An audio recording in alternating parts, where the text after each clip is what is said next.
ನಾರಾಯಣಂ ಗುಣೈಃ ಸರ್ವೈಃ ನಾರಾಯಣಂ ಮಾತರ್ಮೇ ಮಾತರಿಶ್ವನ್ ಪಿತರತುಲಗುರೋ ಭ್ರಾತರಿಷ್ಟಾಪ್ತಬಂಧೋ ಸ್ವಾಮಿನ್ ಸರ್ವಾಂತರಾತ್ಮನ್ನ ಜರ ಜರಯಿತರ್ಜನ್ಮ ಮೃತ್ಯಾನಾಂ ಗೋವಿಂದೇ ದೇಹಿ ಭಕ್ತಿಂ ಭವತಿ ಚ ಭಗವನ್ನೂರ್ಜಿತಾಂ ನಿರ್ನಿಮಿತ್ತಾಂ ನಿರ್ವ್ಯಾಜಾಂ ನಿಶ್ಚಲಾಂ ತದ್ಗುಣಗಣ ಬೃಹತೀಂ ಶಾಶ್ವತೀಮಾಶುದೇವ ನಾರಾಯಣಂ ನಮಸ್ಕೃತ್ಯ ನರಂ ಚೈವ ನರೋತ್ತಮಂ ದೇವೀಂ ಸರಸ್ವತೀಂ ವ್ಯಾಸಂ ತತೋ ಜಯಮುದೀರಯೇ ವಿಜಾನತಾಂ ಅವಿತ್ತಸ್ಯ ಮಧ್ವಸ್ಯ ಜಗತಿ ಗುರೋಃ ಪೂರ್ವಾಚಾರ್ಯಮಹಿಷ್ಠಾನಾಂ ಇಯಂ ಪ್ರಣತಿಮಾಲಿಕಾ ಪೂರ್ಣಜ್ಞಾನಾಯ ವಿದ್ಮಹೇ ಪೂರ್ಣಾನಂದಾಯ ಧೀಮಹಿ ತನ್ನೋ ವ್ಯಾಸ ಪ್ರಚೋದಯಾತ್.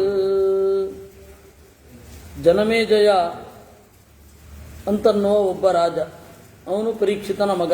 ಈ ಪರೀಕ್ಷಿತ ಅಲ್ಲ, ಈ ಪರೀಕ್ಷಿತನೂ ಅಲ್ಲ, ಆ ಪರೀಕ್ಷಿತ ಅಂದರೆ ಭಾಗವತವನ್ನು ಕೇಳಿದ ಪರೀಕ್ಷಿತನೂ ಅಲ್ಲ, ಅರ್ಜುನನ ಮಗ ಅಲ್ಲ, ಒಬ್ಬ ಯಾರೋ ಪರೀಕ್ಷಿತ.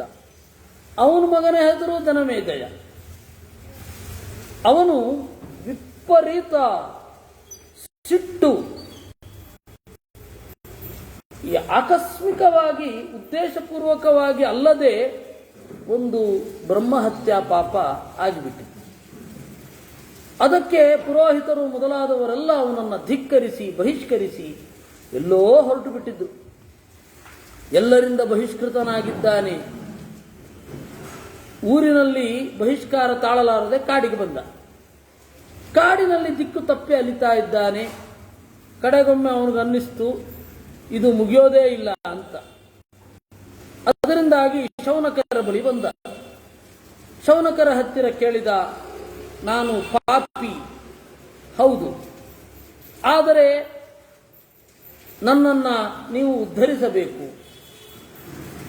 ಏನು ಹೇಳಿದ್ರು ಶೌನಕರು ಕೇಳಲಿಲ್ಲ. ಮೊದಲು ಬೈದು, ಅವಾಗೆಲ್ಲ ಗುರುಗಳು ಮೊದಲು ಶಿಷ್ಯರನ್ನು ಬೈದು ಭಂಗಿಸಿ ಅವಮಾನ ಮಾಡಿ ಪರೀಕ್ಷೆ ಮಾಡ್ತಾ ಇದ್ರು. ಅಷ್ಟಾಗಿಯೂ ಅವನು ಇಲ್ಲಿಯೇ ನಿಂತ ಅಂತ ಹೇಳಿದ್ರೆ ಅವನಿಗೆ ತತ್ವೋಪದೇಶ ಮಾಡೋದು, ಅವನಿಗೆ ಅನುಗ್ರಹ ಮಾಡೋದು, ಆ ತರಹ ಆ ಕಾಲ ಅದು. ಅದರಿಂದಾಗಿ ಅವರು ಚೆನ್ನಾಗಿ ಬೈದರೂ ಕೂಡ ಅವನು ಒಂದಿಂಚೂ ಹಿಂದೆ ಸರಿಲಿಲ್ಲ. ದಯವಿಟ್ಟು ನನಗೆ ಬುಭೂಷೆ, ಒಳ್ಳೆಯದಾಗಬೇಕು ಅಂತ ಇದ್ದೇನೆ, ಒಳ್ಳೆಯವನಾಗಬೇಕು ಅಂತ. ಭವಿತುಂ ಇಚ್ಛೆ ಬುಭೂಷೆ, ಒಳ್ಳೆಯವನಾಗಬೇಕು ಅಂತ ಇದ್ದೇನೆ, ನೀವು ಅದಕ್ಕೆ ನನಗೆ ಸಲಹೆ ಕೊಡಲೇಬೇಕು ಅಂತಂದ. ಪ್ರೀತಿಮಾನ್ ಭವ ಶೌನಕ. ಆಗ ಶೌನಕರು ಹೇಳಿದರಂತೆ, ನಾನು ನಿನ್ನನ್ನು ಇಷ್ಟಪಡ್ತೇನೆ, ಆದರೆ ಸರ್ವಭೂತ ಹಿತೇ ತಿಷ್ಠ, ಎಲ್ಲ ಭೂತಗಳಿಗೆ ಹಿತವಾಗುವಂತೆ ಇರು. ಧರ್ಮದ ಬಗ್ಗೆ ಹೇಗೆ ಇರಬೇಕು ಅಂತ ಹೇಳ್ತೇನೆ ಅಂತಾರೆ. ನ ಭಯಾನ್ನ ಚ ಕಾರ್ಪಣ್ಯಾತ್ ನ ಲೋಭಾತ್ ತ್ವಾಮುಪಾಹ್ವಯೇ ತಾಮ್ಮೇ ದೇವಾಗಿರಂ ಸತ್ಯಾಂ ಶೃಣ್ವಂತು ಬ್ರಾಹ್ಮಣೈಃ ಸಹ. ಭಯದಿಂದಲೋ ಏನೋ ಒಂದು ದೈನ್ಯದಿಂದಲೋ ಲೋಭದಿಂದಲೋ ನಾನು ನಿನ್ನನ್ನು ಕರೆಯುತ್ತಿಲ್ಲ. ನಿನಗೆ ಅನುಗ್ರಹ ಮಾಡ್ತೇನೆ ಅಂತ ಹೇಳ್ತಾ ಇರೋದು, ನೀನೊಬ್ಬ ದೊಡ್ಡ ರಾಜ, ಆ ರಾಜನಿಂದ ನನಗೆ ಮುಂದೆ ಏನೋ ಪ್ರಯೋಜನ ಆಗತ್ತೆ ಎನ್ನುವ ಲೋಭವೋ, ಅಥವಾ ನಾನು ನಿನಗಿಂತ ಕೆಳದ ಸ್ಥಾನದಲ್ಲಿ ಇದ್ದೇನೆ ಸಾಮಾಜಿಕವಾಗಿ ಅನ್ನುವ ಕಾರ್ಪಣ್ಯವೋ, ಅಥವಾ ನಾನು ಇವನಿಗೆ ಅನುಗ್ರಹ ಮಾಡದೆ ಹೋದರೆ ಕೊಂದು ಬಿಡ್ತಾನೆ ಎನ್ನುವ ಭಯದಿಂದಲೋ ನಿನಗೆ ನಾನು ಧರ್ಮವನ್ನು ಹೇಳಲಿಕ್ಕೆ ಹೊರಟಿಲ್ಲ. ತಾಮ್ಯೇ ದೇವಾಹ ಗಿರಂ ಸತ್ಯಾಂ ಶೃಣ್ವಂತು ಬ್ರಾಹ್ಮಣೇಶ್ವ್ಯ. ದೇವತೆಗಳು ಇದಕ್ಕೆ ಸಾಕ್ಷಿ, ಎಲ್ಲ ಸರ್ವ ಸಾಕ್ಷಿಗಳಾದ ದೇವತೆಗಳು ಇದಕ್ಕೂ ಸಾಕ್ಷಿ. ಸೋಹಂ ನಕೇನ ಚಿಚ್ಚಾರ್ತಿ ತ್ವಾಂಚ ಸದ್ಧರ್ಮಾದುಪಹ್ವಯೇ ಕ್ರೋಶತಾಂ ಸರ್ವಭೂತಾನಾಂ ಹಾ ಹಾ ಧಿಗಿತಿ ಕುರ್ವತಾಂ. ನಿನ್ನನ್ನು ಧರ್ಮದಿಂದ ನಾನು ಗುರುತಿಸಬೇಕು ಅಂತ ಇದ್ದೇನೆ. ಅದು ಬಿಟ್ಟು ನಿನ್ನನ್ನು ಕುರಿತು ಬೈಯುವ ಜೀವರಿಂದ ನನಗೇನೋ ಸಿಗತ್ತೆ, ನಕೇನ ಚಿಚ್ಚಾರ್ಥಿ, ಅವರಿಂದಲೂ ನನಗೆ ಯಾವ ಲಾಭವೂ ಇಲ್ಲ. ನಿನ್ನ ಬೈಯುವವರ ಜೊತೆಗೆ ಇವನೇ ಹಾಕಿದ್ದಾನೆ ಅಂದರೆ ಶತ್ರುವಿನ ಶತ್ರು ಮಿತ್ರ ಅಂತ ಹೇಳಿ, ನನ್ನ ಶತ್ರು ನೀನು, ನಿನ್ನ ಶತ್ರು ನಿನಗೆ ಬಹಿಷ್ಕರಿಸುವವರು, ಅವ್ರ ಜೊತೆಗೆ ನಾನಿದ್ದೇನೆ ಅಂತ ಅಂದುಕೊಳ್ಳಬೇಡ. ನನಗೆ ಅವರಿಂದಲೂ ಯಾವ ಪ್ರಯೋಜನ ಬೇಡ. ಪಕ್ಷಂತಿ ಮಾಮಧರ್ಮಜ್ಞಂ ತ್ಯಕ್ಷಂತಿ ಸುಹೃದೋ ಜನಾ ತಾವಾಚ ಸುಹೃದಸ್ಥಿತ್ವಾ ಸಂಜ್ವರಿಷ್ಯಂತಿ ತೇ ಭೃಶಂ. ಒಬ್ಬ ಅಧರ್ಮಜ್ಞನನ್ನ ಒಳ್ಳೆಯವರು ತ್ಯಾಗ ಮಾಡ್ತಾರೆ, ಒಳ್ಳೆಯವರು ತ್ಯಾಗ ಮಾಡ್ತಾರೆ. ಯಾಕೆಂದರೆ ಆ ಅಧರ್ಮದ ಜೊತೆಗೆ ನಾವಿದ್ರೆ ಎಲ್ಲಿ ನಮಗೆ ಅಭ್ಯಾಸ ಆಗುತ್ತೋ ಅಂತ. ಅಧರ್ಮಿಷ್ಠರ ಜೊತೆಗೇನೆ ಸ್ನೇಹ ಬೆಳೆಸಿದರೆ ಒಂದು ಹಂತದಲ್ಲಿ ಹೌದು ಅವ್ರದ್ದೇನು ತಪ್ಪಿಲ್ಲ, ಅವ್ರದ್ದು ಇನ್ನೊಂದು ಮುಖ ನೋಡಿ ಅಂತಾರೆ. ನೀವು ಬೇಕಾದರೆ ನೋಡಿ,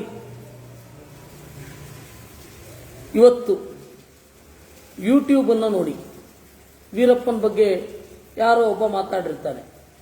ನಾನು ಅದನ್ನು ಕೇಳಲಿಕ್ಕೆ ಹೋಗಲ್ಲ, ಕಮೆಂಟ್ ಸೆಕ್ಷನ್ ಓದ್ತೇನೆ. ಯಾಕೆಂದರೆ ಪ್ರತಿಕ್ರಿಯೆ ಕೊಡೋ ಜನರು ಹೇಗಿದ್ದಾರೆ ಅಂತ ನೋಡಿದ್ರೆ ಕ್ರಿಯೆ ಏನು ಅಂತ ಅರ್ಥ ಆಗಿಬಿಡುತ್ತೆ. ವೀರಪ್ಪನ್ ಬಾಸ್, ಮಹಾನುಭಾವ, ಅವನನ್ನು ನಾನು ಯಾವಾಗಲೂ ಮೆಚ್ಚುತ್ತೇನೆ ಅಂತಿರುತ್ತೆ. ಇದು ಯಾಕಾಯಿತು? ಹಾಗೆ ಯಾಕಾಗತ್ತೆ? ಯಾರೇ ಒಬ್ಬ ಬರಲಿ, ಏನೇ ತಪ್ಪು ಮಾಡಲಿ, ಅವನ ಪರವಾಗಿ ಒಂದಿಷ್ಟು ಜನ ನಿಲ್ತಾ ಇದ್ದಾರೆ. ಎಷ್ಟೇ ದೊಡ್ಡ ತಪ್ಪು, ಕಣ್ಣಿಗೆ ರಾಚುವ ತಪ್ಪು ಮಾಡಿದರೂ ಕೂಡ ನಿಲ್ತಾ ಇದ್ದಾರೆ. ಯಾಕೆ? ಅವರಿಗೆ ಸಹಾನುಭೂತಿ ಮೂಡ್ರೆ. ಸಹಾನುಭೂತಿ ಯಾಕೆ? ಅವ್ರಿಗೆ ಬೇಕಾದವ್ರು ಮಾತ್ರ ಸಹಾನುಭೂತಿ ಮೂಡುತ್ತೆ. ಯಾಕೆ? ಸಂಸರ್ಗ. ಅದರಿಂದಾಗಿ 5ನೇ ಪಾಪ ಅದು ಅಂದ್ರು. ನಾವು ಸಂಧ್ಯಾ ವಂದನೆಯಲ್ಲಿ ದಿವಸ ಪಾಪಪುರುಷ ವಿಸರ್ಜನೆ ಮಾಡುವಾಗ 5 ಮಹಾಪಾತಕಗಳು: ಬ್ರಹ್ಮಹತ್ಯ ಶಿರಸ್ಕಂಚ, ಸ್ವರ್ಣಸ್ಥೇಯ. ಬ್ರಹ್ಮಹತ್ಯ ಅನ್ನೋದು ತಲೆ ಇದ್ದ ಹಾಗೆ, ಬಂಗಾರದ ಕದಿಯುವಿಕೆ ಅನ್ನೋದು ತೋಳಿದ್ದ ಹಾಗೆ, ಸುರಾಪಾನ ಅನ್ನೋದು ಹೃದಯ ಇದ್ದ ಹಾಗೆ ಪಾಪಪುರುಷನಿಗೆ. ಆಮೇಲೆ ಗುರುತಲ್ಪ, ಅವನು ಯಾರು ಹೆರರ ಹೆಂಡಿರನ್ನ ಸೆಳೆದಿರ್ತಾನೆ, ಹಿರಿಯರ ಹೆಂಡಿರನ್ನ ತಡವಿರ್ತಾನೆ, ಅವನು ಆ ಪಾಪ ಅನ್ನೋ ತೊಡೆ ಇದ್ದ ಹಾಗೆ ಪಾಪಪುರುಷನಿಗೆ. ತತ್ಸಂಯೋಗ ಪದದ್ವಂದ್ವ, ಅಂಥವರ ಸಂಯೋಗ, ಅಂತಹವರ ನಿರಂತರವಾದ ಒಡನಾಟ ಅನ್ನೋದು 5ನೇ ಪಾತಕ ಅಂದ್ರು, 5ನೇ ಮಹಾಪಾತಕ.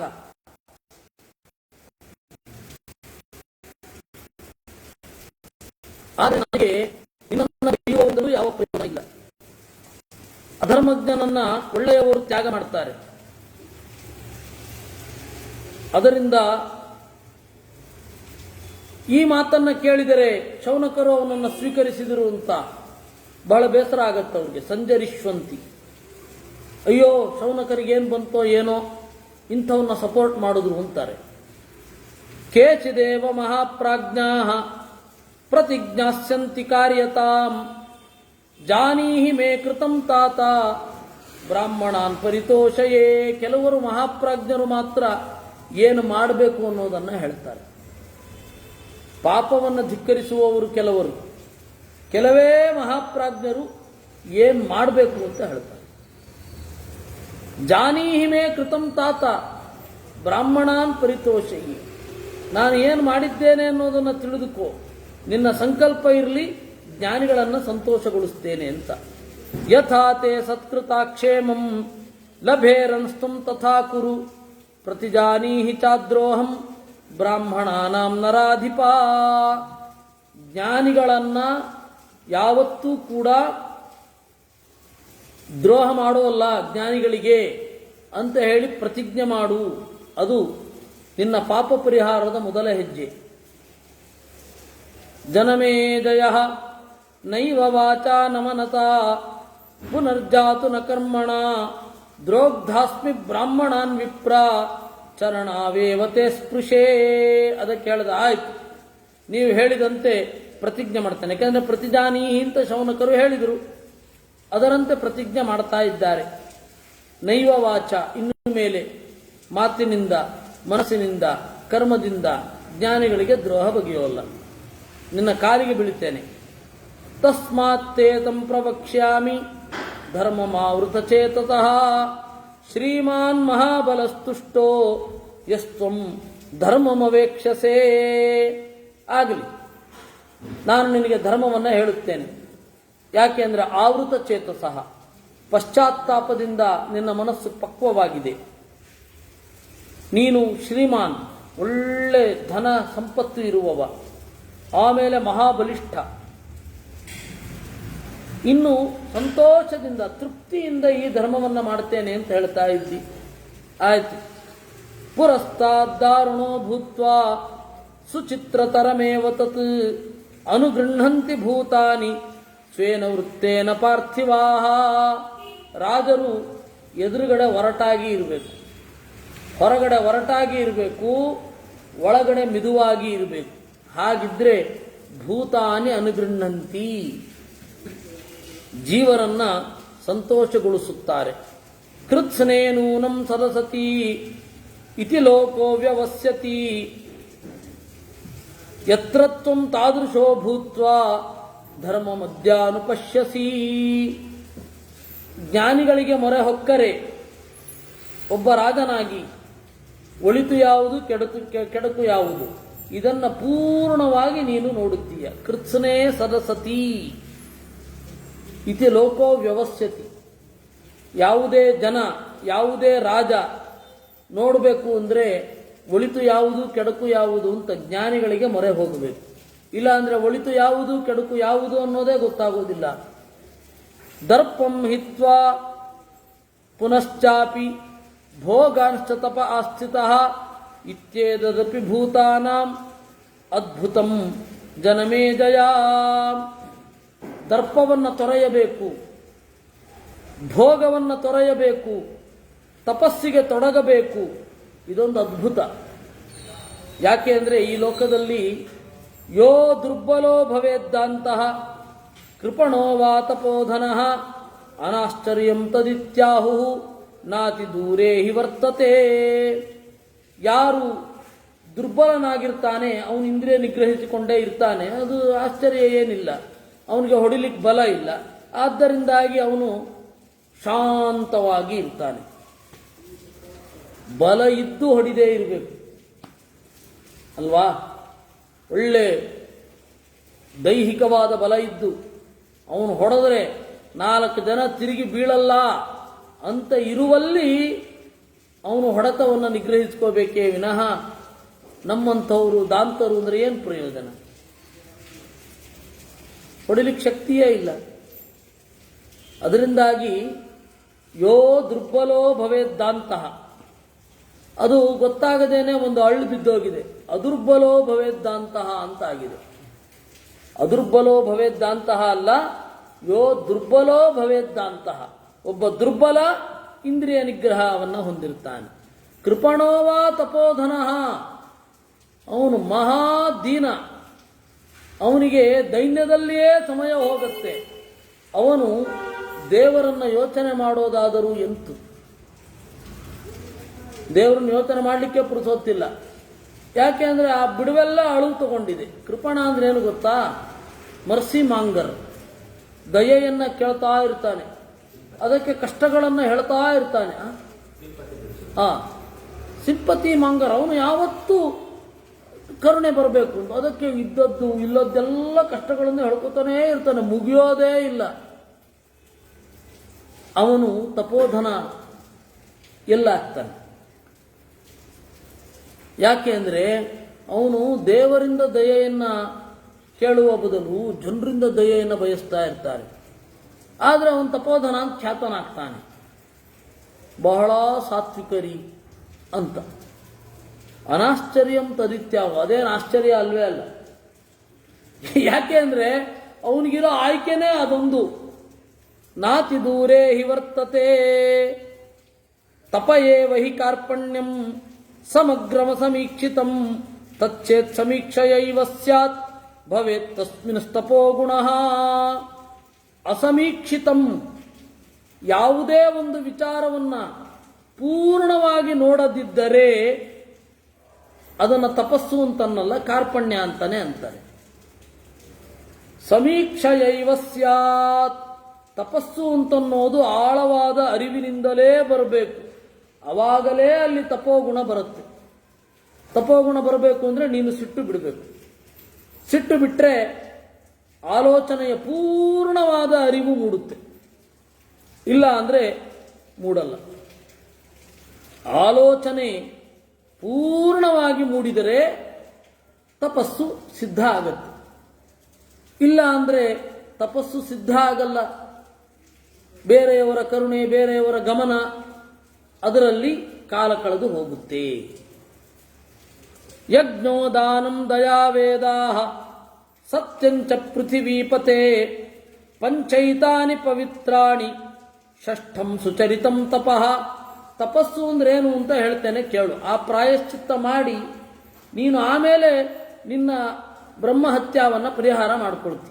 ಅದು ಬ್ರಹ್ಮಹತ್ಯಾದಲ್ಲೂ ಎರಡು, ಆಕಸ್ಮಿಕ ಬ್ರಹ್ಮಹತ್ಯ, ಉದ್ದೇಶಪೂರ್ವಕ ಬ್ರಹ್ಮಹತ್ಯ ಅಂತ. ಇವನಿಗೆ ಆಕಸ್ಮಿಕವಾಗಿ ಬ್ರಹ್ಮಹತ್ಯೆ ಆಗಿರೋದು. ಯಜ್ಞೋ ದಾನಂ, ತಪಸ್ಸು ಅಂದ್ರೇನು? ಯಜ್ಞ ದೇವರ ಪೂಜೆ, ದಯ ದಾನ, ನಿಮ್ಮಲ್ಲಿ ಏನಿದೆ ಅದನ್ನು ನಿರ್ವಂಚನೆಯಿಂದ ಬೇರೆಯವರಿಗೆ ಕೊಡೋದು, ಅದು ದಾನ. ಇನ್ನು ದಯ, ಬಹಳ ಕ್ರೌರ್ಯ ಎಲ್ಲ ಇರಬಾರ್ದು, ದಯೆ ಇರಬೇಕು.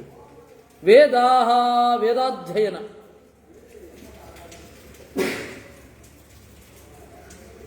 ಮನುಸ್ಮೃತಿಯಲ್ಲಿ ಯಾವ ಪಾಪ ಮಾಡಿದ್ದೇವೆ ಅಂತ ಗೊತ್ತಿಲ್ಲ, ಹೋಗಿ ಗೊತ್ತಾಗತ್ತೆ ಬಹಳ ಪಾಪ ಇರಬೇಕು ಅಂತ. ಆಗ ಹೋಗಿ ಅರಣ್ಯದಲ್ಲಿ ವೇದಾಂಗಗಳನ್ನು ಅಧ್ಯಯನ ಮಾಡಬೇಕು ಅಂತಾರೆ. ಅಧ್ಯಯನ ಮಾಡೋದು ಆವೃತ್ತಿ ಮಾಡೋದು. ಅದಾದ ಮೇಲೆ ಆ ಕಾಲ ಕಳೆಯಿತು. ಕೆಲವರಿಗೆ ವೇದ ಆಗುವಲ್ಲ, ಏನು ಮಾಡಬೇಕು? ಇದೇ ಮಹಾಭಾರತ ಕೇಳ್ತಾ ಇರಬೇಕು. ನರಹರಿ ತೀರ್ಥರು ಒಂದು ಮಾತು ಹೇಳ್ತಾರೆ. ಗೀತಾ ಭಾಷ್ಯದಲ್ಲಿ ಏನಂತ ಇದೆ?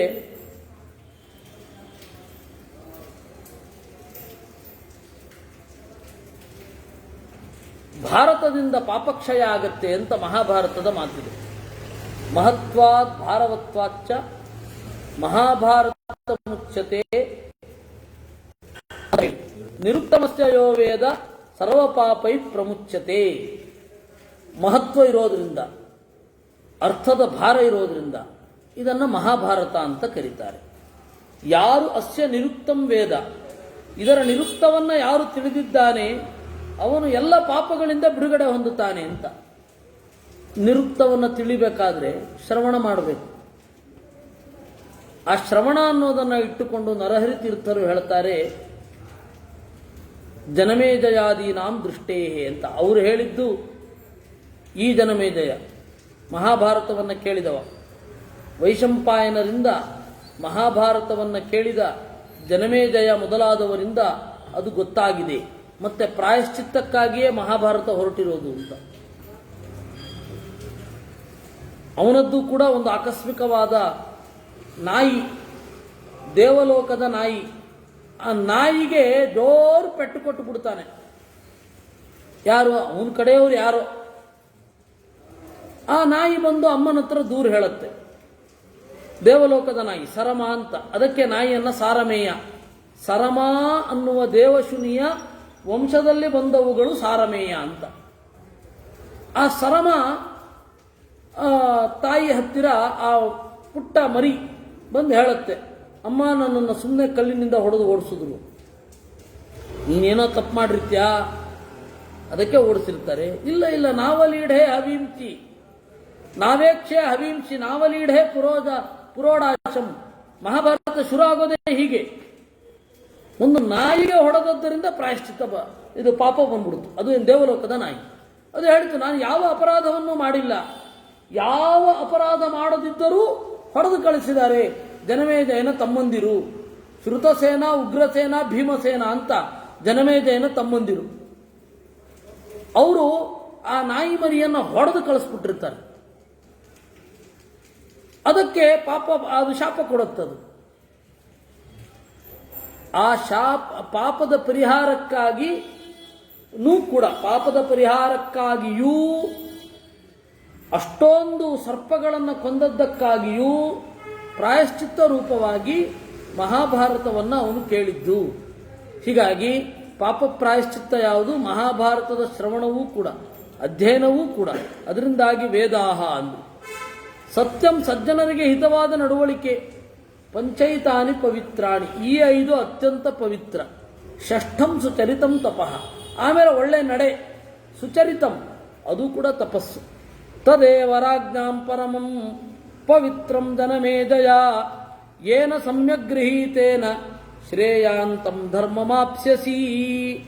ಇದೇ ರಾಜರ ಅತ್ಯಂತ ಪವಿತ್ರವಾದ ಕರ್ತವ್ಯ. ಇದನ್ನ ಅವನು ನೀನು ಆಚರಿಸಿದರೆ ಒಳ್ಳೆ ಧರ್ಮ, ಪುಣ್ಯ ಬರುತ್ತೆ ನಿನಗೆ, ಪಾಪ ಪರಿಹಾರ ಆಗುತ್ತೆ. ಪುಣ್ಯ ದೇಶಾಭಿಗಮನಂ ಪವಿತ್ರಂ ಪರಮಂ ಸ್ಮೃತಂ ಅಪಿಶ್ಯುದಾಹರಂತಿ ಮಾ ಗಾಥಾ ಗೀತಾ ಯಯಾತಿನಾ. ಯಯಾತಿ ಅವನು ಹಾಡಿದ ಹಾಡೊಂದು ಇದೆ. ಯಯಾತಿ ಬಹಳ ದೊಡ್ಡ ಜ್ಞಾನಿ, ರಾಜರ್ಷಿ, ಆಯ್ತೇ. ಆದರೆ ಈಗ ನೀವು ಯಯಾತಿಯ ಬಗ್ಗೆ ನಾಟಕ ಆಡ್ತಾರೆ. ಗಿರೀಶ್ ಕಾರ್ನಾಡ್ ಅನ್ನೋದೊಂದು ಯಯಾತಿ ಇದೆ. ಆಮೇಲೆ ಇನ್ನೊಂದು 2-3 ಇದೆ. ಮುಖ್ಯವಾಗಿ ಗಿರೀಶ್ ಕಾರ್ನಾಡ್ ನಾಟಕವನ್ನೇ ಆಡ್ತಾರೆ. ಹೊರಗಡೆ ಜನ ಅದನ್ನು ಹೋಗಿ ನೋಡಿದ್ರೆ ಯಯಾತಿಯಷ್ಟು ಲಂಪಟ ಜಗತ್ತಲ್ಲಿ ಇನ್ನೊಬ್ಬ ಇಲ್ಲ ಅಂತ ಆ ಇಂಪ್ರೆಷನ್ ಬರುತ್ತೆ. ವಸ್ತುತಃ ಯಯಾತಿ ದೊಡ್ಡ ಜ್ಞಾನಿ, ವಿದಿತ ಪರಾವರಜ್ಞ, ರಾಜರ್ಷಿ, ಅಶ್ವಪತಿಯಂತಹ ರಾಜರ್ಷಿ. ಅಶ್ವಪತಿ ಅಂತ ಹೇಳಿ ಛಂದೋಗ ಉಪನಿಷತ್ತಿನಲ್ಲಿ ಒಬ್ಬ ಉಲ್ಲಿಖಿತನಾಗಿದ್ದಾನೆ. ಅಂತಹ ರಾಜರ್ಷಿ. ಅಶ್ವಪತಿ ಬೇರೆ ಯಾರೂ ಅಲ್ಲ, ಕೈಕೇಯಿಯ ಅಪ್ಪ. ಅಂತಹ ರಾಜರ್ಷಿ ಅವನು ಸಮ ಯಯಾತಿ. ಅಂತಹ ಯಯಾತಿ ಹೀಗೆ ಹೇಳಿದ್ದಾನೆ, ಯೋ ಮರ್ತ್ಯ ಪ್ರತಿಪದ್ಯೇತ ಆಯುರ್ಜೀವೇನ ವಾ ಪುನಃ ಯಜ್ಞಮೇಕಂ ತದಕೃತ್ವ ತತ್ಸನ್ಯಸ್ಯ ತಪಶ್ಚರೇತ್. ಒಬ್ಬ ಆಯುಷ್ಯವನ್ನು ಹೊಂದಿದ್ದಾನೆ ಅಂತಂದ್ರೆ, ಸಾರ್ಥಕವಾದ ಆಯುಷ್ಯ ಅವನಿಗಿದೆ ಅಂತಂದ್ರೆ, ಮೊದಲು ಯಜ್ಞವನ್ನು ಮಾಡಿ ಆಮೇಲೆ ತಪಸ್ಸನ್ನ ಚರಿಸಬೇಕು. ಯಜ್ಞ ಯಾಕೆ ಮಾಡಬೇಕು? ಯಜ್ಞ ಅನ್ನುವ ಕರ್ಮ ಮಾಡಿದರೆ ಮನಃಶುದ್ಧಿ ಆಗತ್ತೆ. ಆ ಮನಃಶುದ್ಧಿಯಿಂದ ಅವನೇನು ಮಾಡ್ತಾನೆ? ಶಾಸ್ತ್ರವನ್ನು ಕೇಳ್ತಾನೆ. ಅಥವಾ ಯಜ್ಞ ಒಂದೇ ಅಲ್ಲ, ಯಾವುದೇ ಯಾತ್ರೆ, ಯಾವುದೇ ಒಂದು ದಾನ ಇತ್ಯಾದಿಗಳನ್ನು ಮಾಡಿ ಅದು ಯಶಸ್ವಿಯಾಗಿದೆ ಅಂತ ತಿಳ್ಕೊಳ್ಳೋದು ಯಾವಾಗ ಅಂದರೆ, ನನಗೆ ದೇವರ ಕಥೆಯನ್ನು ಕೇಳಬೇಕು ಅಂತ ಇಂಟ್ರೆಸ್ಟ್ ಬಂದಿದೆ ಅಂತ ಆದಾಗ. ಅದರಿಂದಾಗಿ ತತ್ಸನ್ಯಸ್ಯ, ಅದನ್ನು ದೇವರಿಗೆ ಸಮರ್ಪಣೆ ಮಾಡಿ, ಸಂನ್ಯಸ್ಯ ದೇವರಲ್ಲಿ ಇಟ್ಟು ತಪಸ್ಸನ್ನು ಮಾಡಬೇಕು. ಪುಣ್ಯಮಾಹು ಕುರುಕ್ಷೇತ್ರಂ ಸರಸ್ವತ್ಯಾಂ ಪೃಥೂದಕೆ ಅತ್ರಾವಗಾಶ್ಯ ಸ್ಥಿತ್ವಾ ಚ ನೈನಂ ಶ್ವೋ ಮರಣಂ ತಪೇತ್. ಈ ಕುರುಕ್ಷೇತ್ರ ಅತ್ಯಂತ ಪವಿತ್ರ. ವಿಶೇಷತಃ ಸರಸ್ವತಿ ನದಿ ಏನಿದೆ ಅದು ಅತ್ಯಂತ ಪವಿತ್ರ. ಈ ಕುರುಕ್ಷೇತ್ರದಲ್ಲಿ ಇಂತಹ ಪವಿತ್ರವಾದ ಜಾಗಗಳಿಗೆ ಬರೋದು ಯಾಕೆ ಅಂತಂದರೆ, ನಮ್ಮ ಆಯುಷ್ಯ ವೃದ್ಧಿಯಾಗಲಿ, ವೃದ್ಧಿಯಾಗಿ ಏನಾಗಬೇಕು? ಸಾರ್ಥಕವಾಗಲಿ ಅಂತ ಹೇಳಿ ತೀರ್ಥಯಾತ್ರೆಗೆ ಹೋಗುವುದು. ಒಂದು ರೀತಿ ತೀರ್ಥಯಾತ್ರೆಯಲ್ಲಿ ಇನ್ನೂ ಅನೇಕ ಲಾಭಗಳಿದೆ. ಆದರೆ ಅವ್ರು ಹೇಳಿದಂತೆ ಮಾಡಿದ್ರೆ,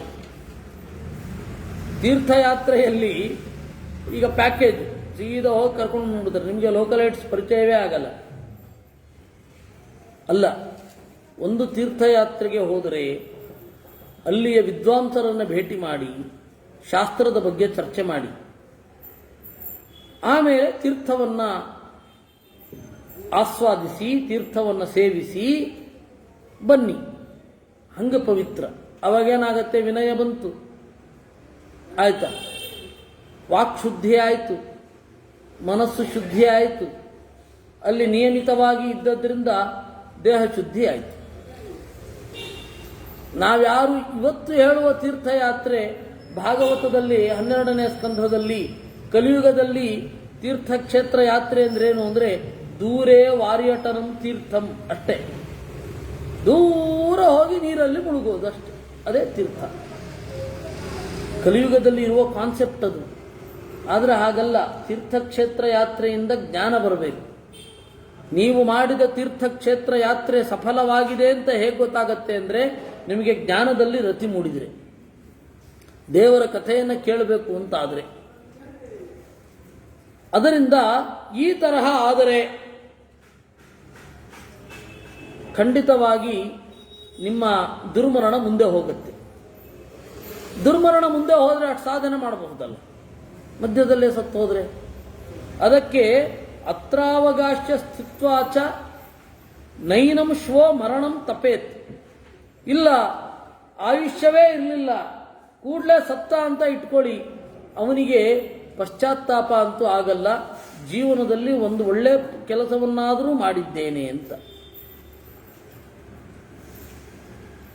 ಪ್ರಭಾಸೋತ್ತಮಮಾಸಾದ್ಯ ಮಾನಸಂ ಪುಷ್ಕರಂ ತರಹ ಕಂಕಾಲಂ ಚಾಪಿ ಗಂತಾಸಿ ಲಬ್ಧಾಯುರ್ಜೀವಿತೆ ಪುನಃ.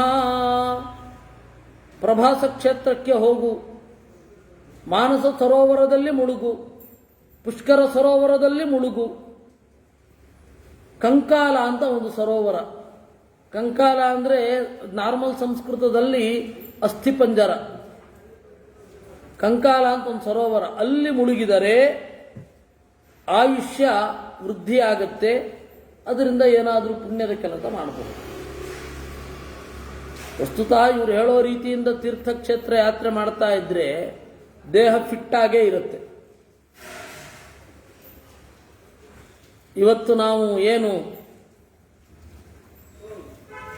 ಆ ಒಂದು ಫಿಟ್ನೆಸ್ ಹಿಂದೆ ಓಡ್ತಾ ಇದ್ದೇವೆ, ಫಿಟ್ನೆಸ್ ಫ್ರೀಕ್ ಅಂತ ಹೇಳ್ತಾರೆ, ಅವಾಗೆಲ್ಲ ಈ ತರಹದ್ದೆಲ್ಲ ಇರಲಿಲ್ಲ ಫಿಟ್ನೆಸ್ ಅಂತ. ಆದ್ರೆ ಸಹಜವಾಗಿ ಇದಿತ್ತು. ಯಾಕೆ ಅಂತ ಹೇಳಿದ್ರೆ ಮಾಡಿದ್ರೆ ಆಗತ್ತ. ಬೆಳಗ್ಗೆ ಬೇಗ ಇರಬೇಕು, ಎದ್ದು ಸ್ನಾನ ಮಾಡಬೇಕು, ಜಪ ಮಾಡಬೇಕು. ಇಷ್ಟು ಮಾಡಿದ್ರೆ ಆ ಜಿಮ್ಗೆ ಹೋಗಿ ಮಾಡೋದೇನೋ ಅದು ಇಲ್ಲೇ ಇರುತ್ತೆ. ವಾಕಿಂಗಲ್ಲಿ ಏನು ಮಾಡ್ತಾರೋ ಅದು ಅನುಷ್ಠಾನ ಅಥವಾ ಸದಾಚಾರ ಅನ್ನೋದೇನಿದೆ ಸಹಜವಾಗಿ ಒಳ್ಳೆ ಅಂಶಗಳನ್ನು ಒಳಗೊಂಡೇ ಇದೆ. ನೀವು ಅದನ್ನು ಪ್ರತ್ಯೇಕ ಮಾಡಬೇಕಾಗಿಲ್ಲ. ಆರೋಗ್ಯಕ್ಕಾಗಿ ಅಂತಾರೆ, ಏನು ಆ ತರಹದ್ದೇನಿಲ್ಲ. ಆ ಎಲ್ಲ ಕೃತ್ರಿಮವಾದದ್ದನ್ನು ತಂದುಕೊಳ್ಳೋದೇ ನಾಗರಿಕತೆ ಹಿರಿದಾದ ಲಕ್ಷಣ. ಅವಾಗ ಇದರಲ್ಲಿ ಒರಳಲ್ಲಿ ಹಿಟ್ಟು ರುಬ್ಬುತ್ತಾ ಇದ್ರು. ಏನು ಈಗ ಯಾವ ಡಂಬಲ್ಸ್ ಸಮ ಅದು? ಯಾವ ಪುಟ್ ಡಂಬಲ್ಸ್ ಇರುತ್ತೆ. ಅವಾಗ ಬಟ್ಟೆ ಒಗಿತಾ ಇದ್ರು. ಆ ಥರದ್ದೆಲ್ಲ ಸಹಜವಾದ ವ್ಯಾಯಾಮವೇ. ಜೀವನ ನಡೆಸೋದೇ ಹಾಗೆ ಅಂತ ಇತ್ತು ಅವಾಗ. ಅದರಿಂದಾಗಿ ತೀರ್ಥಕ್ಷೇತ್ರಕ್ಕೆ ಹೋಗ್ತಾ ಇದ್ರೆ ಸಹಜವಾಗಿ ಒಂದು ಫಿಟ್ನೆಸ್ ಇರೋದು, ದೀರ್ಘಕಾಲ ಬದುಕೋದು, ಅದರಲ್ಲಿ ಪ್ರಾಣದೇವರ ಅನುಗ್ರಹ ಮೊದಲಾದವುಗಳು ಇರೋದು ಅಷ್ಟೇ. ಅದರಿಂದಾಗಿ ದೀರ್ಘಮಾಯುರವಾಪ್ಸ್ಯತಿ ಅಂತ ಹೇಳಿದ್ರೆ ಅದೇನು ಅಸಂಭಾವಿತ ಏನಲ್ಲ, ಅತ್ಯಂತ ಸಹಜ, ಅತ್ಯಂತ ಸಂಭಾವಿತ. ಅದರಿಂದಾಗಿ ಹೇಳಿದ್ದು ಲಬ್ಧಾಯುರ್ಜೀವಿತೆ ಪುನಃ. ಸರಸ್ವತಿ ದೃಶದ್ವತ್ಯೌ ಸೇವಮಾನೋನು ಸಂಜ್ವರೇತ್ ಸ್ವಾಧ್ಯಾಯಶೀಲಯೇತೇಷು ಸರ್ವೇಷು ಏವಮುಪಸ್ಪೃಶೇತ್. ಸರಸ್ವತಿ ನದಿ ಮತ್ತು ದೃಶದ್ವತಿ ನದಿ ಅಂತ ಅಲ್ಲಿಗೆ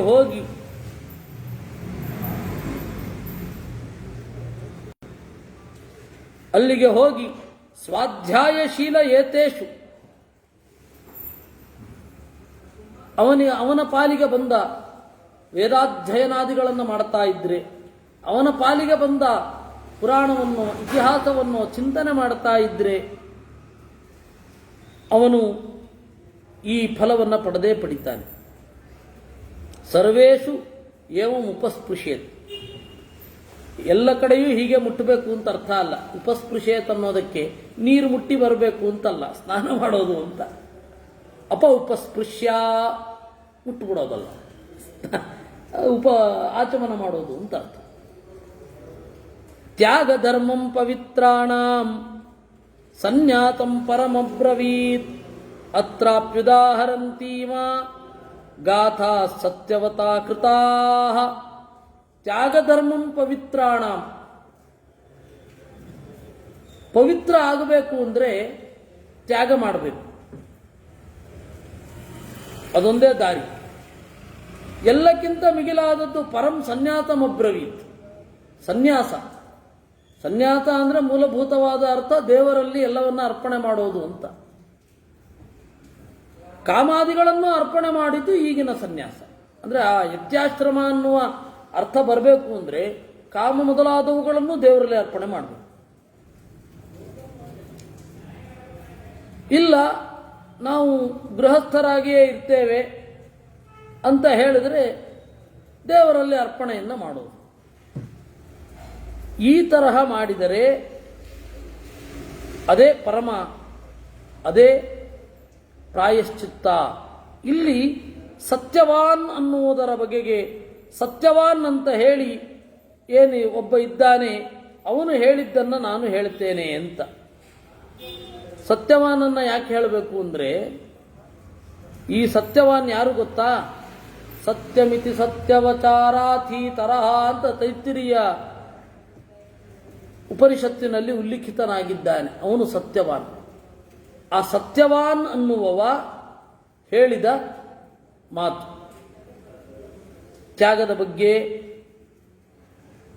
ಆಮೇಲೆ ಬೇರೆಯ ಪ್ರಾಯಶ್ಚಿತ್ತದ ಬಗ್ಗೆ ಅವನು ಹೇಳಿದ್ದಾನೆ. ತಪಸ್ಸಿನ ಬಗ್ಗೆ ಅವನು ಮಾತನಾಡಿದ್ದಾನೆ.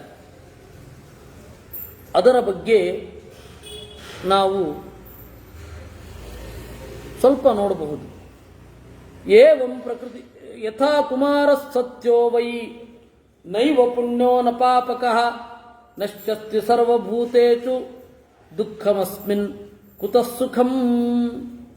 ನೋಡಿ, ಸನತ್ ಕುಮಾರ ಇದ್ದಾನೆ, ಅವನು ಹೇಳಿದ್ದು ಸತ್ಯವಾನ್ ಅನ್ನೋನು. ಸನತ್ ಕುಮಾರ ಇದ್ದಾನೆ, ಸತ್ಯ ಕುಮಾರ ಅಂದ್ರು ಅವನಿಗೆ. ಅವನು ಯಾವ ಪುಣ್ಯವನ್ನು ಮಾಡುವುದಿಲ್ಲ, ಅಂದರೆ ಕಾಮ್ಯ ಪುಣ್ಯವನ್ನು ಮಾಡೋದಿಲ್ಲ, ಪಾಪವನ್ನು ಮಾಡೋದಿಲ್ಲ. ಅದರಿಂದಾಗಿ ಅವನಿಗೆ ದುಃಖವೇ ಇಲ್ಲ, ಯಾರು ಬಂದರೂ ದುಃಖ ಇಲ್ಲ. ಏವಂ ಪ್ರಕೃತಿಭೂತಾನಾಂ ಸರ್ವ ಸಂಸರ್ಗಯಾಯಿನಾಂ ತ್ಯಜತಾಂ ಜೀವಿತಂ ಪ್ರಾಯೋ ನಿವೃತ್ತೇ ಪುಣ್ಯಪಾಪಕೇ. ಹೀಗೆ ಯಾರು ಸಹಜವಾಗಿ ಸರ್ವ ಸಂಸರ್ಗಯಾಯಿನಾಂ, ಎಲ್ಲರ ಸಂಸರ್ಗಕ್ಕೆ ಬಂದೂ ಕೂಡ ಜೀವನವನ್ನು ತೊರೆದಿರ್ತಾರಲ್ಲ, ನಮ್ಮೊಡನಿದ್ದು ಇರದವರು ಅಂತ ಅಂಥವರು ಇರ್ತಾರೆ. ನಮ್ಮೊಡನೆ ಇದ್ದು ಇರದವರು ನಮ್ಮ ಜೊತೆಗಿರ್ತಾರೆ, ಆದರೆ ಅವರು ಏಕಾಂತದಲ್ಲಿ ನಿರ್ಮಲರಾಗೇ ಇರ್ತಾರೆ ಅಂಥವರು. ಹಾಗಿದ್ರೆ ಪ್ರಾಯೋ ನಿವೃತ್ತೆ ಪುಣ್ಯ ಪಾಪಕ್ಕೆ, ಪುಣ್ಯವೂ ಪಾಪವೂ ದೂರ ಆಗಿರುತ್ತೆ. ಯತ್ವೇ ವರಾಜ್ಞೋ ಭೂಯಿಷ್ಠಂ ಕಾರ್ಯಾಣಾಂ ತದ್ಬ್ರವೀಮಿತೇ. ಇನ್ನು ರಾಜರು, ಯಾಕೆಂದರೆ ರಾಜರಿಗೆ ಅಧಿಕಾರ ಪೂರ್ತಿಯಾಗಿ ಇರುತ್ತೆ. ಅವರು ಹೇಗಿರಬೇಕು, ಆ ತಪಸ್ಸು ಯಾವ ರೀತಿ ಇರುತ್ತೆ ಇತ್ಯಾದಿಗಳನ್ನು ಮುಂದೆ ಅವನು ಹೇಳ್ತಾನೆ. ಅದು ಬಹಳ ದೊಡ್ಡದಿದೆ. ಕ್ಷತ್ರಿಯನಾದವ ಹೇಗಿರಬೇಕು, ಯಾಕೆಂದರೆ ಅಧಿಕಾರ ಅವನ ಕೈಯಲ್ಲಿದೆ, ಅವನು ಏನು ಬೇಕಾದರೂ ಮಾಡಬಹುದು. ಇದಕ್ಕೆ ಅವನೊಂದು ಸಂವಾದ ಹೇಳ್ತಾನೆ. ದೇವತೆಗಳು ಬೃಹಸ್ಪತ್ಯಾಚಾರ್ಯರ ಹತ್ತಿರ ಹೋಗಿ ಈ ಪಾಪ ಮತ್ತು ಪ್ರಾಯಶ್ಚಿತ್ತದ ಬಗ್ಗೆ ಕೇಳ್ತಾರೆ. ನೋಡಿ ಎಷ್ಟು ಕಥೆ ಆಯಿತು. ಫಸ್ಟ್ ಲೇಯರು ಸೂತರು ಮತ್ತು ಶೌನಕರು, ಸೆಕೆಂಡ್ ಲೇಯರು ಜನಮೇಜಯ ಮತ್ತು ವೈಶಂಪಾಯನ, ಆಮೇಲೆ ಥರ್ಡ್ ಲೇಯರು ಕುರುಕ್ಷೇತ್ರ ಯುದ್ಧ ಮುಗಿಯೋ ತನಕ ಇನ್ನೊಂದು ಥರ್ಡ್ ಇತ್ತು. ಇದು ಫೋರ್ತ್ ಲೇಯರ್ ಆಗಿತ್ತು, ಇದೊಂದು ಥರ್ಡ್ ಲೇಯರ್. ಯಾವುದು? ಇವರು ಭೀಷ್ಮಾಚಾರ್ಯರು ಮತ್ತು ಯುಧಿಷ್ಠಿರ, ಫೋರ್ತ್ ಲೇಯರ್. ಅವರು ಹೇಳ್ತಾ ಇರೋ ಕಥೆ ಯಾರ್ದು ಅಂತ ಹೇಳಿದ್ರೆ ಶೌನಕ ಮತ್ತೆ ಜನಮೇಜಯ. ಅವ್ರ ಕಥೆ ಒಳಗಡೆ ಇನ್ನೊಂದು ಲೇಯರ್ ಬರುತ್ತೆ, 6th ಲೇಯರ್. ಹೀಗೆ 7-8 ವಲಯಗಳು ಇರ್ತವೆ. ಅದರಿಂದ ಹಿಂದಿನವರು ಏನು ಹೇಳಿದ್ರೋ ಅದನ್ನ ಮುಂದಿನವರು ಹೇಳ್ತಾರೆ. ಒಂದು ಪ್ರಶ್ನೆ ಬರುತ್ತೆ, ಏನು ಅಥರ್ವಣೋಪನಿಷತ್ ಭಾಷ್ಯದಲ್ಲಿ ತದುಕ್ತಂ ಋಷಿಣ ಅಂತಾರೆ. ಋಗ್ವೇದ ಹೀಗೆ ಹೇಳಿದೆ, ಯಾವುದು, ಯಾಕೆ ಈ ರೀತಿ ಹೇಳಬೇಕು? ಪ್ರಮಾಣಸ್ಯ ಪ್ರಮಾಣಂ ತದ್ ಬಲವದ್ ವಿದ್ಯತೆ ಮುನೇ. ಪ್ರಮಾಣಕ್ಕೊಂದು ಪ್ರಮಾಣ ಇರುತ್ತೆ ಅಂತ, ಬಲಿಷ್ಠ. ಯಾಕೆಂದ್ರೆ ನಾನು ಮಾತ್ರ ಕಾಣ್ತಾ ಇಲ್ಲ, ನನ್ನಂತೆ ಯಾರಿಗೆ ಈ ವೇದ ದರ್ಶನ ಆಗಿದೆ ಅವರೆಲ್ಲರೂ ಕೂಡ ಕಂಡಿದ್ದಾರೆ ಅಂತ ಹೇಳ್ತಾರೆ.